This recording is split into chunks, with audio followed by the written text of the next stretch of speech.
Monday morning meeting. The boss misspoke. The room fell silent, except for me giggling alone. The boss scowled. Jennifer Delaney, repeat what I just said 10 times. That evening when I got home, the boss was on his knees. I stood before him with my hands on my hips. Luke Dawson, copy the wife's rule 10 times. Luke and I had a business marriage. His family was rich, mine was too, and we got together to become even richer.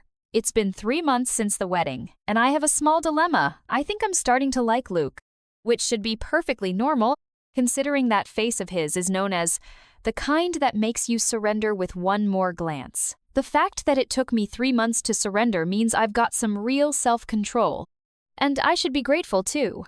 After all, he's already my husband. A marriage with feelings is always more durable than one without. But we have a prenuptial agreement between us.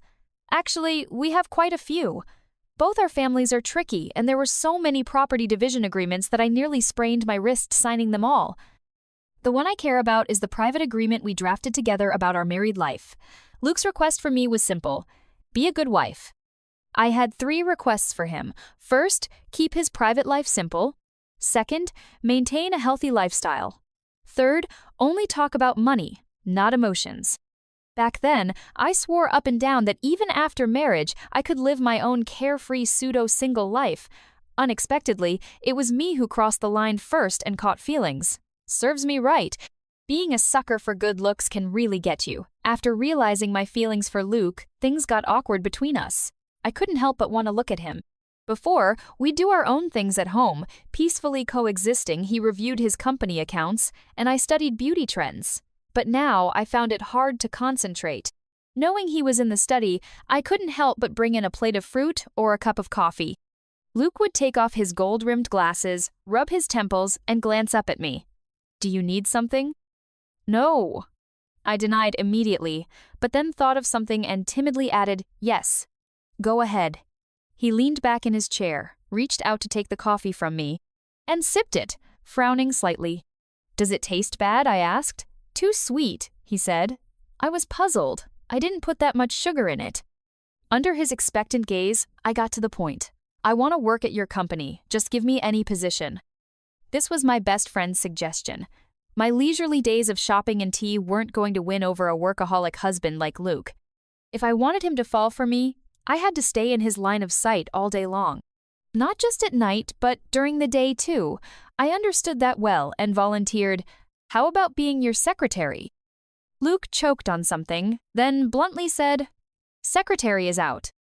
I pouted unconsciously. "You can do odd jobs," he compromised. "Work in my secretarial department." Fine. Odd jobs it is. At least I'd be in his secretarial office. Soon, I became an employee of the CEO's office at Sunrise Group. Holding my employee badge, I grinned at the words CEO office printed under my name. The office was just 1 wall away from Luke's, perfect for staying in his sight. But my joy didn't last long before I noticed the problem. No one could enter the CEO's office without being summoned, and Luke rarely graced us with his presence. If he needed anything, he'd just call internally. An entire day passed, and I didn't even catch a glimpse of Luke. At this rate, when would I ever get my workaholic husband to notice me? I vented to my best friend, who tried to comfort me. "Other people get called for real work. You haven't even touched a single file corner all day. What do you expect Luke to call you in for flirting?" The word flirting made me blush. I growled, "If he dares call, I dare flirt." As soon as I said it, Luke called. The internal phone rang. His cool, rich voice came through. "Bring me a cup of coffee." Then came the click of him hanging up. No time to flirt at all. Grinding my teeth, I cursed him in my head while obediently going to the break room to make his coffee. I knocked and entered. "Mr. CEO, here's your coffee." "Leave it there," he said with a tilt of his chin. I walked over slowly, my eyes sneaking a glance at him. He sat behind his massive desk, a wall of bookshelves behind him. Head slightly bowed, he gripped a gold-trimmed pen, sketching something on paper. His perfectly tailored 3-piece suit still pristine, the navy-striped tie on his neck was the one I'd tied for him that morning. I placed the coffee by his hand. He pushed back his chair and looked at me. "Settling in okay?" "A bit boring," I answered honestly. "I thought you'd prefer a more relaxed job." I looked up at him. "It's better to stay busy." What I was really thinking was, busy enough to stay in your line of sight. Got it, he nodded. And just like that, my workload increased noticeably. Delivering files and coffee? All mine now. I was officially doing odd jobs. Of course, this made it much easier to make my presence known to Luke. I was quite pleased, and while making my presence known, I won over my coworkers' hearts with little gifts and afternoon teas. They finally included me in their gossip sessions. During a lunch break, as I stirred my tea, someone teased me, "Jennifer, tell us, what was it like the first time you saw Mr. Luke?" I smiled. Pretty heart-thumping, to be honest, and it really was. The first time I saw Luke was at my father's birthday banquet. He arrived late, jacket in hand, wearing only a shirt and vest. The silver chain at his chest sparkled, his hair slightly tousled. A sudden gust of wind swept up his bangs, revealing the elegant arch of his brow. When he looked up, the radiance in his eyes seemed to outshine the entire banquet. That face of his was a showstopper. No one remembered he was late. Everyone just watched as he mingled gracefully and politely with the crowd. "Can't let your heart flutter," a colleague said playfully, throwing an arm around my shoulder. "Mr. Luke's a married man." "Oh?" I feigned surprise at the right moment. Although my marriage to Luke was public knowledge, people only knew that he'd married the heiress of the Shigia group, not realizing that heiress was me. Thanks to my parents' protection, I'd been allowed to grow up healthy and carefree. In the past 3 months since the wedding, Luke hasn't worked overtime a single day. He used to be famous for being a workaholic, as if there were 48 hours in a day. I blinked, wanting to argue sure he wasn't working late at the office, but he sure was working late at home. "Classic beauty over empire situation," another colleague chimed in. While one raised her brows and gossiped, "We all think Luke must be crazy in love with his wife. Otherwise, why would a workaholic like him clock out on time every day? Obviously, just to rush home to be with her." If only they knew the truth, it was actually his wife who clocked in daily at the company to chase after him. To win Luke over faster, I had put a lot of thought into my appearance. Slowly, all the professional outfits from major brands took over a corner of my closet. I wore a different one every day, showing off in front of Luke in every possible style. But for some reason, this man showed no signs of being moved. Same poker face, same workaholic attitude, not even sparing me a second glance. Frustrated, I went out drinking with my best friend. The moment she saw how I was dressed, she clicked her tongue in amazement. "Seriously, Luke's self-control must be out of this world. You're a stunning, delicate beauty flaunting yourself under his nose every day, and he still doesn't budge? Not even a little?" She cursed. "Is something wrong with him? If it were me, I'd have pinned you down already." I laughed, shooting her a playful glare. "You think? Maybe he likes men?" "Never heard anything like that," Kristen analyzed. "If he were into men, there would have been some rumors in the circle by now." I agreed, pouting in frustration. She put her arm around me comfortingly. "Why don't we change tactics? If you really like him, then go after him. Who cares who makes the first move, as long as you end up together?" "No," I rejected firmly. As the saying goes, no woman takes off her clothes herself in bed, and no man of mine will be the one I chase after. Kristen burst out laughing. "What kind of twisted logic is that?" I laughed too. Honestly, just pride talking. Before the wedding, we had it in black and white. No feelings, just money. And now, only 3 months in, I'd shamelessly go chasing after him? How could I hold my head high around Luke after that? No, he had to be the one chasing me. Kristen swirled her wine glass and suggested, "How about we pretend you're drunk and test him a little?" I instantly got it and nodded. Deal. Propping my chin on my hand, I watched Kristen call Luke. She told him I was drunk and causing a scene at Gather Night Bar, and that he needed to come pick me up.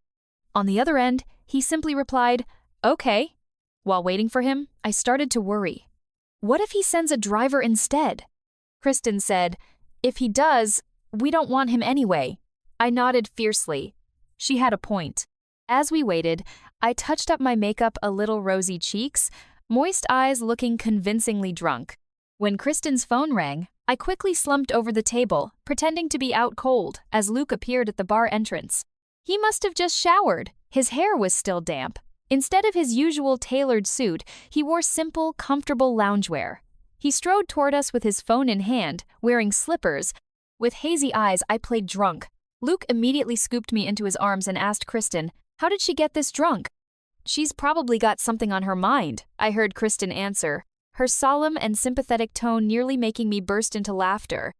I held it in, wrapped my arms around Luke's neck, and breathed softly. His hand around my waist suddenly tightened. The spot on his neck where my breath landed broke out in goosebumps. I heard him clear his throat and ask Kristen, "Are you okay? Do you need me to take you home first?" Kristen shook her head. "No need. My boyfriend's coming to pick me up." "Then we'll wait till he gets here," Luke said. Kristen's boyfriend arrived shortly after. Luke asked the bar for a blanket, wrapped it around my waist, and bent down to carry me out princess style. I buried my face into his neck and, remembering our plan, started whining softly. "Put me down. I want to drink more." He froze for a moment, his entire body stiffening, clenched his jaw and squeezed out, "No!" His tone was cold. I got a little mad. Seriously? I'm being all cute and he still reacts like this? He doesn't like me at all. I kept struggling to get down, but he wouldn't let go, carrying me out of the bar in big strides. By the time we reached the door, it was more of a half-drag, half-carry situation. Maybe he was getting annoyed too. He pinned me against the wall, his hands gripping my waist, breathing heavily as his intense gaze locked onto me. I avoided his eyes, turning my head, but he grabbed my chin and forced me to face him. Word by word, he said seriously, "Don't, ever, drink, outside, again." I said nothing, just looked at him, my eyes scanning his refined brows, high nose bridge, and those lips so red, so kissable. Suddenly, his Adam's apple bobbed slightly, and his gaze turned dangerously heated. That's when it hit me this man is definitely functioning just fine. After that night at the bar, there was still no real progress between me and Luke, but I was full of confidence. After all, his forehead might as well have had Target Acquired written on it. But before I could conquer Luke, I somehow managed to attract one of my co-workers instead. Luke had 2 male assistants, his top picks for business trips. One was married, the other single. And for some reason, the single one seemed to have taken a liking to me. I was pretty sure I hadn't done anything, barely even spoken a few words to him. But lately, he kept trying to cozy up to me, giving me little fancy gifts, blushing every time we made eye contact. It's always like this plant flowers with care and they won't bloom. Toss out some willows and they flourish on their own. Not wanting any unnecessary trouble, I slipped my wedding ring on the next day before going to work, subtly signaling that I was already married. Amidst my busy and fulfilling days came Luke's grandfather's 80th birthday celebration, held in the main hall of the Dawson family estate. Luke and I arrived early, arm in arm, playing the part of a loving newlywed couple, greeting every guest who came to offer their congratulations. After a few rounds of drinks, Luke leaned over and whispered in my ear, "You doing okay?" I was fine but wanted to act cute, so I mumbled, "A little bit tired." "Go take a break," he said, taking the glass from my hand. It looked like alcohol but was actually water. "We're about done. I can handle it from here." I looked at him. A good wife shouldn't leave at a time like this. He suddenly smiled. "You've been excellent tonight." At least he knew what to say. Satisfied, I slipped away to the lounge, rubbing my aching calves on the sofa. 12-centimeter heels were not meant for humans. After a short rest and a quick touch-up, I stepped back out of the lounge in my towering heels only to run into an old childhood friend, Tony Camel. I pretended not to see him and tried to walk past, but he caught up in a few strides, smiling in a flattering way. "What's this? Haven't seen me in years and you don't recognize me? Trying to pretend I'm invisible?" I crossed my arms and looked at him. "Are we even that close?" He chuckled. "We grew up together, didn't we? Doesn't that count as close?" "Then why didn't you come to my wedding? Some friend you are." He explained, "I was overseas. Really had something going on back then. Please, give me a break, will you? What can I do to make it up to you?" I glared at him. Truth was, I was a little mad, but not enough to stay mad forever. Since Tony was being so apologetic, I decided to milk it a bit longer. A few words later, the tension eased. We walked back toward the banquet hall side by side. "Luke must be feeling pretty smug, huh?" he said. "What do you mean?"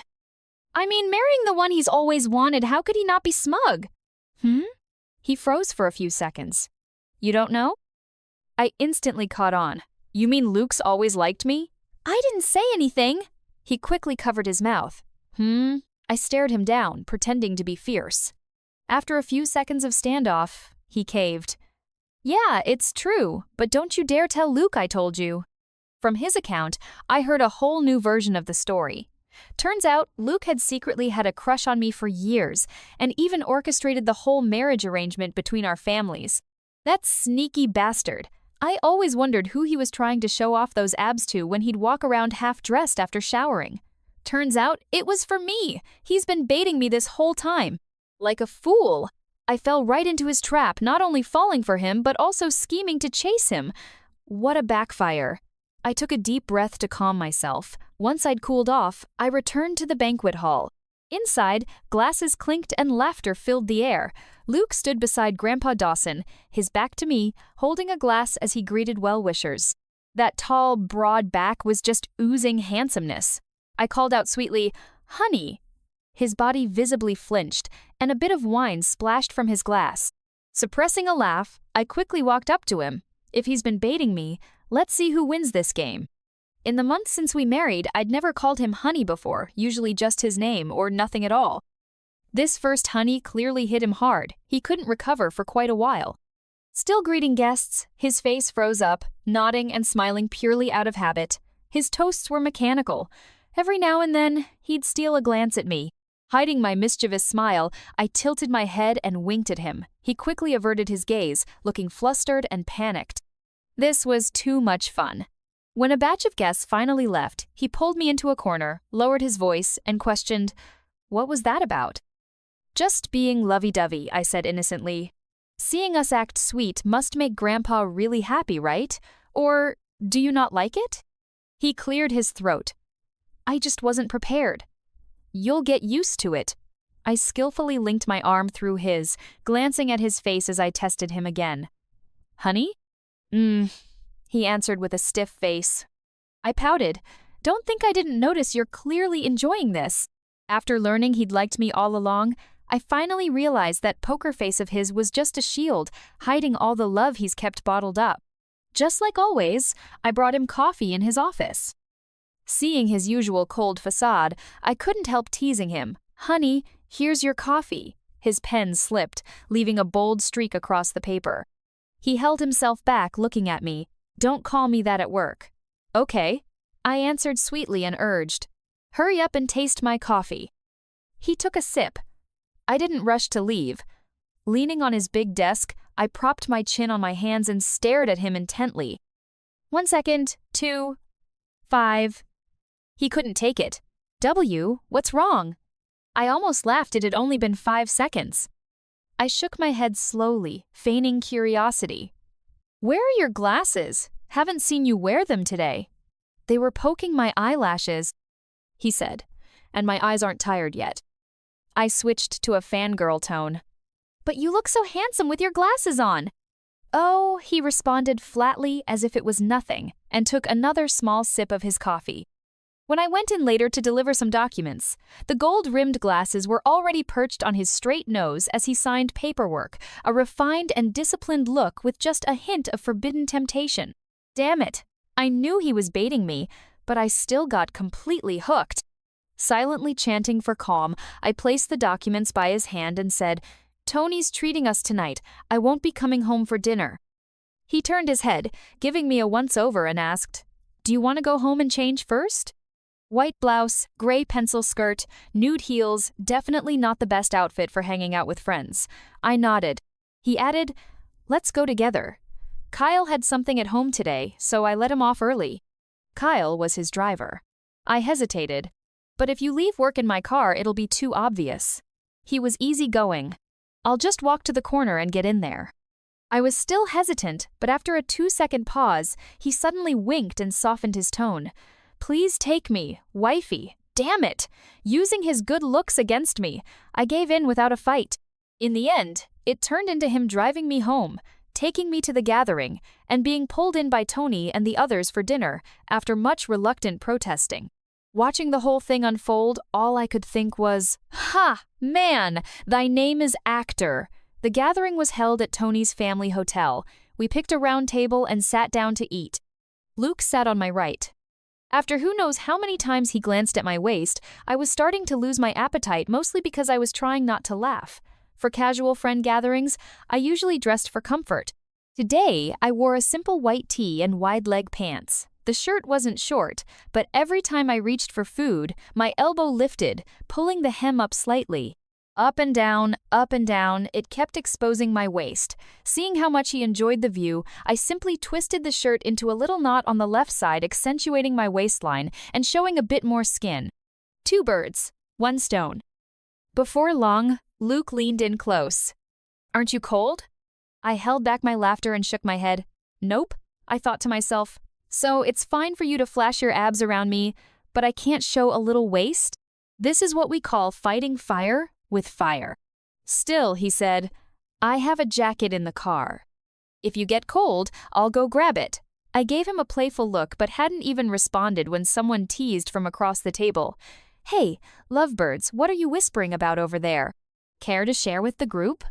I looked toward the voice. It was Jason, the playboy. He'd pursued me once, but I'd never been interested. The type who changed girlfriends like changing clothes. I shot back. "You want to hear bedroom talk between husband and wife? Don't you feel embarrassed?" "Not at all. Who at this table wouldn't want to hear it?" He grinned, and then, sounding rather bitter, added, "How'd a beauty like you end up with Luke? Come on, Mr. Luke, share your secrets." His sleazy tone was starting to get on my nerves, but before I could fire back, Tony beat me to it. "Get lost, Jason. With your sorry ass, you think you can compare to Luke? Go sort out your own mess first." Tony must have had a bit too much to drink. Normally he was more reserved and wouldn't be this blunt or harsh. "Fine, I can't compare, but surely someone at this table can." Jason drawled lazily. Tony pressed on. "No one at this table can compare to Luke." He was on a roll, voice getting louder. "He's loved Jennifer for so many years, it's real, genuine love. Unlike your little flings, those aren't even worth mentioning." He kept rambling, but my brain was stuck on just one thing. Exposed! I sneaked a glance at Luke and saw him looking at me, flustered and nervous. I swallowed hard, not sure what to say, but then Tony suddenly turned to me. "Right, Jennifer?" "Huh?" I hadn't been paying attention at all. But with everyone staring at me, I had no choice but to nod randomly. "See? Told you," Tony said proudly. Luke suddenly gripped my wrist. His hand was hot and held me tight. Without a word, he pulled me out of the private room. I followed him in a daze, still trying to process everything. Tony didn't say anything that crossed the line, did he? Between the private rooms was a lounge. Luke opened one of the doors, pulled me inside, locked it, and trapped me in his arms. He lowered his eyes to meet mine, his gaze like thick, swirling ink. The atmosphere made me nervous for no reason, and I instinctively shrank back a little. His voice was hoarse as he asked, "You've known I liked you all along?" I mumbled, "Since Grandpa's birthday." He stared at me, eyes growing darker. Just as I was debating whether to say something to break the tension, his right hand tilted my chin up, and he lowered his head to capture my lips. My eyes widened. After a few seconds, I cursed silently. This damn man's so fierce. After the kiss, I didn't dare return to the private room. My lips were flushed, my legs weak, and even my clothes were disheveled. Luke went back to grab my purse. I had no idea how he explained things to the others. Taking my hand with a slight smirk, he said, "All settled." Still dazed, I followed him home. The housekeeper had prepared some papaya and white fungus soup and asked if I wanted some. I nodded. Luke placed the bowl on the dining table, but before I could eat, he picked up the whole bowl, grabbed my hand, and led me upstairs to my room. He set the soup aside, pushed me down onto the armchair, and lowered his head to kiss me again. Overwhelmed, I quickly pushed him away. Wait, let's talk first." He paused for a moment, nodded, pulled over a small stool, and sat beside my legs. As I ate the papaya and white fungus soup, I asked, "You were the one who orchestrated our marriage?" He nodded slowly. I smiled. "When did you start liking me?" He answered, "Back in high school." I was confused. "But we didn't even know each other then." He said, "You just didn't know me." I couldn't help hearing a hint of grievance in his tone. Curious, I asked, "Why didn't you pursue me back then?" Luke answered candidly, "Back then, you were out of my league." It suddenly dawned on me. Sunrise Group only rose to power in recent years. His family had been climbing, while mine was declining. This marriage was part of a big business deal. Our family had basically hitched a ride on theirs. I mumbled, "You could have said something after we got married." "The prenup?" he said with a smile. "What if I confessed and you decided to divorce me? Where would I even argue my case?" I wasn't that unreasonable. Actually, I'd been annoyed with the prenup for a while now. I casually said, "Let's just redo it." He nodded. "All right." As if he'd been prepared, he grabbed paper and pen, but as he started writing, he kept pausing and glancing at me. I set down my dessert and shouted, "What are you looking at me for? Write your demands." He said, "I have no demands. As long as it's you, it's enough." Smooth talker. How is this man catching on so fast? I shot him a playful glare, took the pen, and started writing down my own terms. No lying, no yelling, no hiding things from me. 8 rules in total. Looking at the filled page, I commented, "Might as well call it the wife's code." Luke nodded. "That works." He took the agreement and asked, "Do I sign here?" His calm and cooperative attitude made me pause. I spread my hand over the paper and asked, "Are you sure you don't want to think it over?" Without hesitation, he signed and looked at me. "You have no idea how long I've waited for this day. Damn, this man really knows what to say." Smiling, I gave him a kiss on the cheek. The papaya soup was gone, the contract was revised, and feeling idle, I decided to settle a few old scores from when he ignored me. First item, "Why did you say my coffee was too sweet? I barely added any sugar. I even secretly tasted it. Where was it too sweet?" He answered, "Anything you make is sweet." Okay, he passed. Second item, "Why was I only fit to do odd jobs in the secretary's office? Why couldn't I be your secretary? You clearly look down on me." "That's not true," he said. "If you became my secretary, I wouldn't get any work done. My mind would be full of you, that's my problem." Okay, he passed again. I was counting more of his wrongdoings working late, being a workaholic, when he suddenly leaned over and pinned me down, voice husky. "Can I stay the night?" I huffed and kicked him away. "No, go back to your room and work overtime." On our first day as a real couple at work, Luke insisted on going to the office together. I flat out refused. Are you kidding? I didn't want our relationship exposed. If my colleagues found out, I'd be out of the loop when it came to break room gossip. While working, the internal phone rang. I answered, "Mr. Luke, do you want coffee?" He replied, "I miss you." Kristen was right. This man really called just to flirt. Embarrassed with everyone around, I forced myself to stay professional. "Which file do you need? I'll bring it over." He said, "I miss you so much I accidentally signed your name on the last document." I covered my mouth, lowering my voice. "Luke." He suddenly chuckled, his voice rich and smooth like fine wine pouring over my heart. For some reason, I felt warm inside and smiled. He said, "There's a meeting at 10. Come take the minutes." "Okay," I answered businesslike. Then he added, "Honestly, I just want to see you. Meetings are boring. Looking at you makes it better." This man, I wanted to scold him, but worried my voice would draw attention in the office. Holding it in, I grabbed a file from the desk and knocked on his office door. He seemed to have been waiting for me, arms open as I entered. I slapped the file onto his desk, pretending to scold him. "Behave during work hours." "I've been wanting to misbehave for a long time," he whispered, pulling me onto his lap. Pressing close, he murmured, "At a time and place like this?" No way. I quickly changed the subject. "Where's Assistant Carlos? I haven't seen him around lately." "On a business trip," he said. I asked suspiciously, "He seems to be on business trips all the time lately." Usually, Carlos and Larry took turns going on trips. Suddenly, it clicked. "Don't tell me you found out?" He answered confidently, "He had a thing for you." I smacked his chest. "I already handled it." "Still didn't feel safe," he said. "There's a project out of town. I'll assign him there as the lead." That counted as a promotion, so I didn't press further. But then, Luke suddenly got jealous and said, "You dare bring up another man? I have to punish you." His hands tightened around my waist, and he kissed my ear, trailing kisses along the way. What punishment? You just want to kiss me. After a long makeout session, I felt embarrassed, leaving his office, head lowered, hiding my face behind a file as I hurried back to my desk like a guilty thief. Maybe because I did a good job with that meeting's notes, Luke kept having me sit in on future meetings. Monday morning meeting after spending the entire weekend tangled up with Luke, I struggled to get out of bed. Tired and sore, I yawned my way into the conference room with everyone else at 10. I started taking notes, but despite my best efforts, I couldn't fight off the growing drowsiness. The head of the project department had a voice that was pure sleep-inducing, like my old high school history teachers. His classes always put me to sleep, and now, years later, I could barely keep my eyes open. My head suddenly nodded forward. Snapping awake, I heard a soft chuckle. It was Luke, watching me with an amused look. I turned my head and glared at him. "What are you looking at?" If it weren't for him, I wouldn't be suffering like this. He scribbled something on a piece of paper and slid it toward me.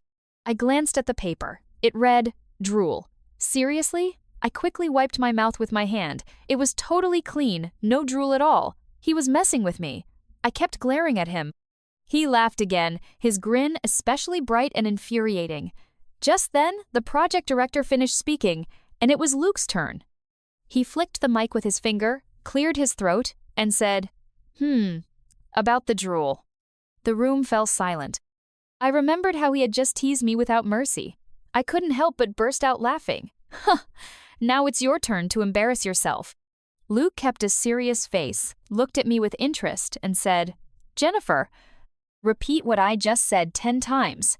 No one wants to know what it feels like to repeat the word drool 10 times in front of everyone, and I definitely don't want to relive it. It was mortifying." That day, the company forum and chat groups exploded with my drool legend. Why did Mr. Luke suddenly mention drool in the meeting? Was it that kind of drool? Can someone explain what it's like to say drool 10 times in front of all the big bosses? Oh, my toes are curling hard. Post after post, the topic kept changing, but everything revolved around drool. I had officially gone viral at work. I had never been so humiliated in my life. I made up my mind to ignore Luke completely. No matter how much he coaxed or begged, I would not speak to him. I declared a one-sided Cold War for one full day. That night, Luke snuck into my room. I turned my head, focusing on wiping my face, completely ignoring him. Suddenly, he dropped to his knees with a loud thud beside my feet and said, "Wifey, I was wrong." I was a bit shocked, but still refused to look at him. He handed me a piece of paper. It was our prenuptial agreement. I added a new clause without permission. "Wifey, see if you're satisfied." I glanced at it. Rule 1. Never embarrass my wife in public. Acceptable, barely.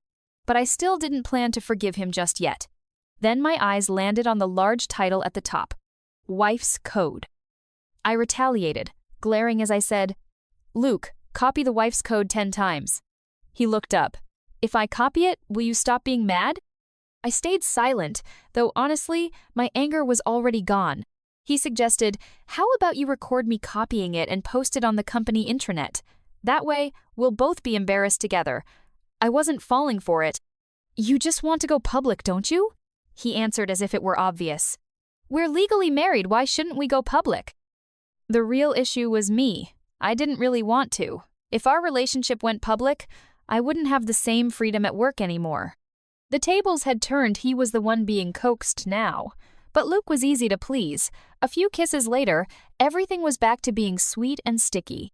In the blink of an eye, I'd been working at Sunrise Group for over 2 months, made wonderful friends, and my relationship with Luke had progressed rapidly. That night, Luke and I were lying in bed arguing about who had pursued whom more aggressively. Suddenly, my phone chimed. I growled, "I'll deal with you later." It was a message from a coworker I was close with, along with some chat screenshots. Emily, "Jennifer, is this true?" Emily, "I don't think you're that kind of person, but someone took photos." Emily, "Do you want to clarify in the company group chat?" I opened the chat and saw several photos: Luke getting in my car at the street corner, me getting in his, him kissing me kissing him, cars passing by as we shared sweet little moments. I kicked Luke. "This is all your fault. We've been exposed." He scooted closer, wrapping his arm around my shoulder as we looked at the chat together. The messages that followed got nasty, accusing me of dressing provocatively to seduce him, calling me a fake innocent who secretly wanted to be some rich man's mistress. His face turned serious instantly. He grabbed his phone. "I'll have someone investigate. I'll handle this." "Forget it," I said. "Let's go public." The best way to resolve it was to let everyone know we were already married. There was nothing improper going on. He glanced at me, then pulled our marriage certificate out from under his pillow. "I'll announce it now." I suspected he had been waiting for this moment forever. Why else would he keep the marriage certificate under his pillow? He snapped a photo of it. Thinking he was just posting to his friend circle, I didn't say anything and replied to Emily instead. "Jennifer, actually, I'm your boss's wife." Emily. "Say something else, I'm kind of freaking out." I smiled, grabbed Luke's marriage certificate, took a photo, and sent it to her. "Jennifer? Believe me now?" Emily. OMG. Emily, the boss's wife was right beside me this whole time. After chatting for a bit, she suddenly asked, "Do you want me to post this in the group chat to clarify?" I replied, "Sure," but a second later she messaged, "Never mind, Mr. Luke already clarified," along with a screenshot. I opened it and froze for a moment. That man had actually posted a photo of our marriage certificate on the company intranet. Amidst all the serious proposals, files, announcements, and notices, sat an absurdly out-of-place photo of our marriage certificate. Damn it, how embarrassing! For the first time ever, I didn't want to go to work, but thinking of my lovely colleagues, I still forced myself out of bed. I told myself this would be my last day, just go in and say goodbye. Luke hugged me the whole way, comforting me, saying things like, "It's no big deal, we're legally married, what's wrong with showing a little affection?" It's true that there's nothing wrong with legally married couples showing affection, but who posts their PDA on the company intranet? What does he think being CEO makes him special? Luke drove into the company parking lot, and we took the executive elevator straight to his office. I thought we could avoid any teasing from coworkers, but as soon as the elevator doors opened, I saw a bright red banner hanging at the entrance to the executive office area. A warm welcome to the boss's wife for her official inspection.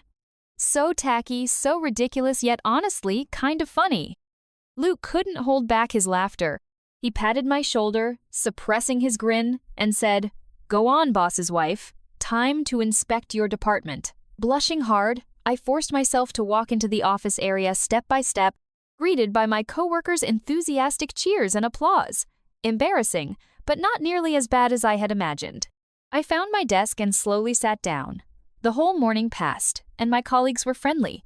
They didn't awkwardly avoid the boss's wife topic, nor were they overly familiar. All in all, it wasn't nearly as terrifying as I'd feared. Everything was fine except for Luke. That man's shamelessness knew no bounds. He actually called the internal line to my coworkers and said things like, "Have the boss's wife bring me a file." What kind of person says things like that?